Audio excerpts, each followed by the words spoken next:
El Far d'Empordà ha estrenat una nova fira. Es tracta de la Fira de l'Ànec, que s'ha fet coincidir amb la festa major d'estiu de la població. Unes 40 parades d'artesania, alimentació i altres productes i serveis. Una xerrada amb Josep Jofre de Can Ruet i Gregori Solà de Collverd i deliciosos tastets han protagonitzat aquesta jornada.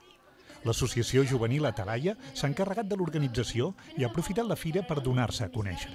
Bé, doncs fa temps que ja existia l'associació, però ara estava aturada, vam estar uns anys sense activitat i ara el 2012 ens vam tornar a posar, nosaltres i alguns més, i bé, vam començar, érem al principi 3 o 4 persones, no érem gaires més, i això hi vam començar amb un concert i des d'allà hem fet 2 concerts, una quina, 2 festes de Halloween i ara tenim la fira i la nit de monòlegs.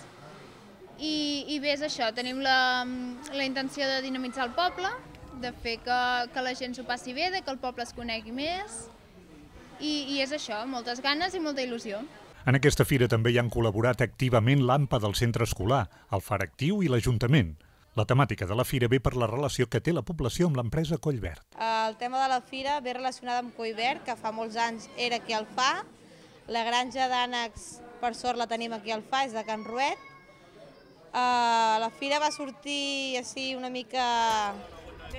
No sabíem què fer aquest estiu, havíem fet molts de concerts, moltes coses, i vam pensar, va, per què no una fira? Mai n'hem fet cap. Hem aconseguit que vinguin 43 parades, hem fet una xerrada que és l'Ànec a l'Empordà, tastets, inflables, la festa de l'espuma, la festa de l'aigua, una mica per totes les edats. Els tastets han estat sense dubte els grans protagonistes d'aquesta fira. Deliciosos platillos a €1 la degustació. Tema tastets, ens ho han fet les àvies del poble, han fet una mica de tot, tenim ànec amb bolets, ànec a la taronja, canelons de foie, ànec a la poma, una mica de tot, 7 tastets han fet. Es compra un tiquet i tothom pot provar el que vulgui, el que més li agradi. La pluja de la tarda ha provocat el final precipitat d'aquesta fira.